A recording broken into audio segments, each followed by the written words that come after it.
Kama kuna madhambi ya mazoea ambayo umeyazoea kuyafanya, anza madhambi hayo kuyaepuka, ili mwezi wa Ramadhani ukiingia, madhambi yao tayari itakuwa kitambo umeacha, utakuwa tayari umeingia kwenye system ya kuacha madhambi. Sio Muislamu ambaye bado anaendelea kwenye ghafla, bado amelala, bado anaona kuna chance, bado aona kuna wakati umebaki wa kufanya maasi ya mwisho mwisho. Haya ni maneno ya hatari, na hii ni fikra mbovu ya Muislamu, fikra ya hatari ya kudhani kwamba kuna makosa ya mwisho mwisho ya kuyafanya kabla ya kuingia Ramadhani. Shetani anakuchezea, kwa sababu yale makosa ya mwisho mwisho ndio yanaweza kuwa ni makosa ya kukuangamiza.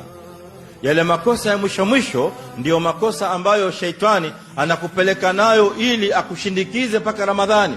Ndio maana unawaona Waislamu wengine wanaendelea na maasi ya Ramadhani, ndani ya Ramadhani anaendelea maasi. Uchafu aliokuwa akiufanya miezi mingine mpaka Ramadhani pia hastahi, anaendelea nao. Mwezi wa Ramadhani ambao ni mwezi wa ibada, mwezi ambao kila dakika na kila sekunde inampita Muislamu, anatakiwa iwe impite katika hali ya ibada, lakini inakuwa ni sahali kufanya maasi kwa sababu kule nyuma hakuwa na matayarisho yote. Allah subhanahu wa ta'ala tujalie tuwe na matayarisho mazuri katika mwezi huu.